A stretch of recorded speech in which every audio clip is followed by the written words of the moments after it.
Сәлем достар, менің каналыма қош келдіңіздер. Бүгін мен түскі шайға осындай әдемі тәттілер пісірейін деп жатырмын. Бұл тәтті, яғни жұмсақ, әдемі болып піседі. Жасалу жолымен бөлісейін.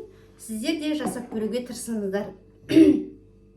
Міне біз 2 жұмыртқамызды салып аламыз.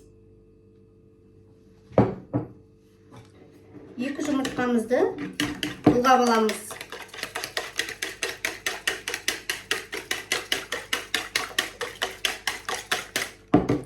Енді 2 үлкен ас қасықпен қантымызды салып аламыз. Араластырамыз. Менің каналыма тіркеліп алуды ұмытпаңыз.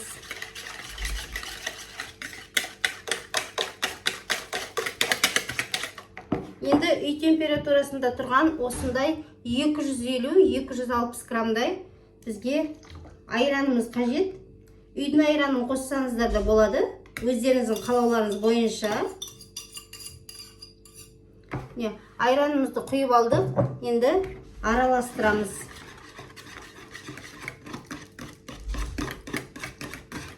Дұрыстап тұрып араластырып алғаннан кейін енді бізге осындай шай қасықпен жарты қасық тұзымыз қажет. Тұзымызды салып араластырамыз.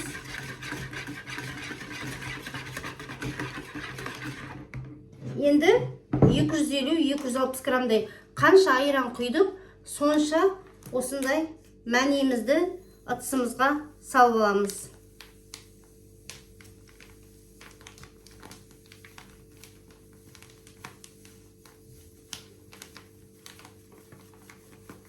Міне осылай салып аламыз.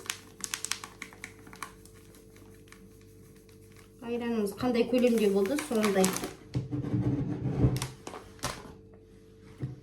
Енді ақырын салып бұлғаймыз.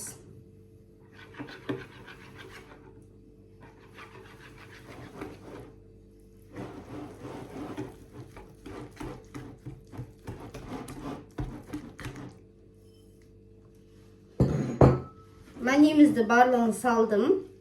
Енді бұлғаймыз.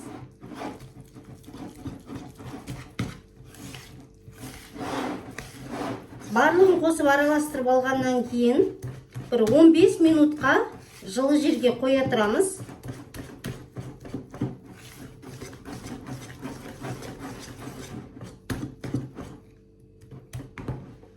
Міне осындай болып тұр.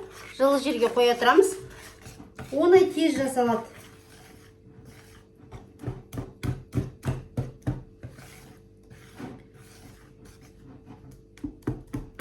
Енді 15 минут тұрған уақытта біз ақырын майымызды дайындап,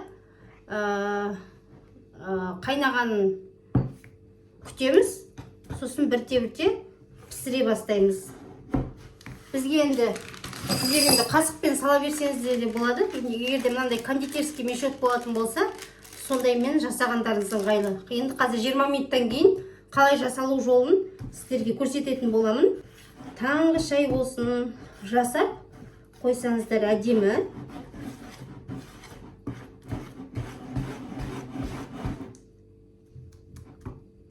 Осылай дайын болды. Енді жылы жерге қоя тұрамыз. Міне бізде 15-20 минут тұрды. Уақыт өтті. Енді осылай орта шай қасықпен нан суды қосамыз.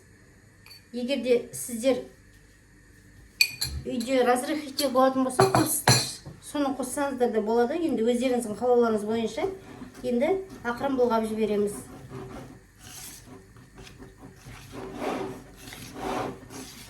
Орнына ауыстырып, жаңағы қопсытқышты қоссаңыздар да болады.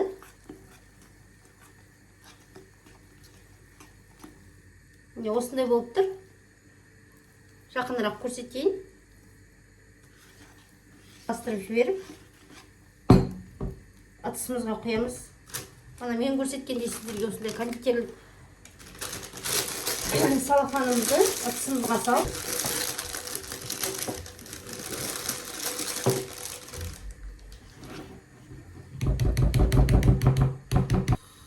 майымыздың астын қосып қойдық.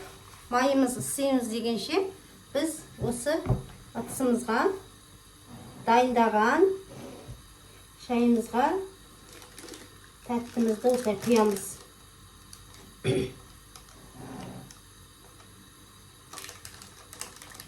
Осылай кондитерлік мешогымыздың кішірегі де болады. Кішкентай 15 теңге, үлкендері 25-20 теңгеден.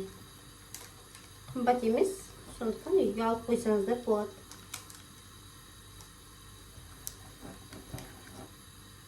Міне осылай құйып аламыз.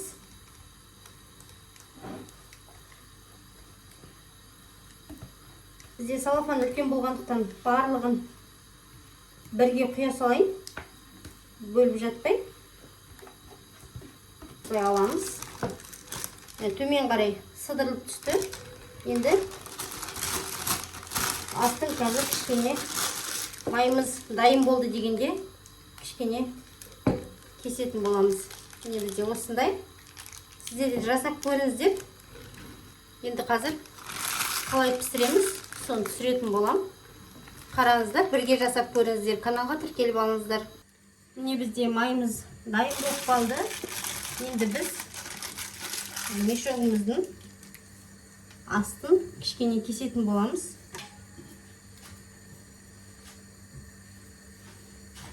Кішкене кестік. Енді майымызға осылай салатын боламыз.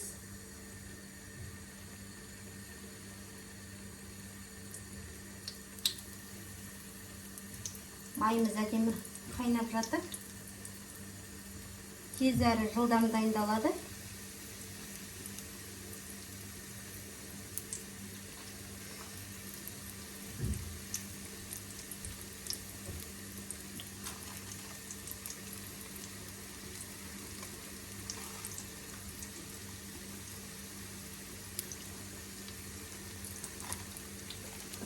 Салатымыз өзіміздің астын басып қойып, енді ақырын екінші жақ бетіне аударамыз.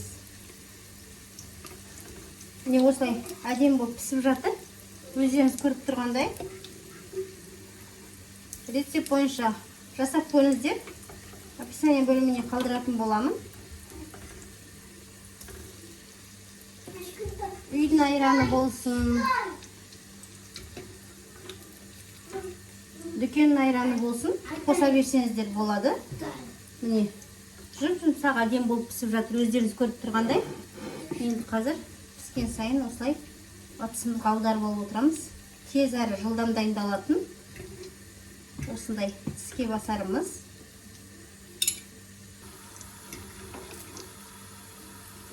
Бауырсақты қалай пісіреміз? Солай ауыстырып отырамыз ғой. Тез дайындалатын осындай тәттіні сіздер де жасап көріңіздер. Пісірген тәттілеріміз дайын болды. Сіздер де үйден жасап көріңіздер. Дәмі деген өте керемет, ерекше шыққан. Достар, бүгінгі менің осылай 250 грамм айран, 250 грамм мәнеден жасаған тәттілеріміз дайын болды. Түскі асқа дайындаған болатынмын. Міне, сіздер де жасап көріңіздер. Міне достар, енді сіздермен бірге пробы жасап көретін боламыз. Ортасы осындай әдемі болып, үлпілдеп болып піскен. Міне, өздеріңіз көріп тұрғандай. Енді бұны сіздер тәттілермен жесеңіздер болады. Шайға өте күшті. Қане, пробы жасап көрейік. Сгущенканы алдым мен.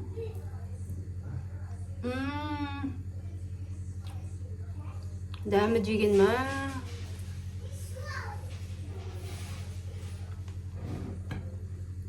Өте керемет енді. Жасап көріңіздер.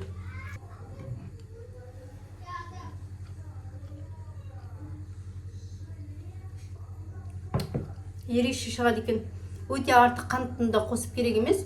Егер де өте тәттіні жақсы көремін десеңіздер, 3 қасық, 4 қасық қоссаңыздар болады. Бірақ мен 2 үлкен қасықпен қостым. Дәмі деген керемет.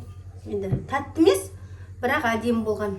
Сгущенкамен шай ішсеңіздер болады. Ас болсын. Сау болыңыздар, каналға тіркеліп алыңыздар.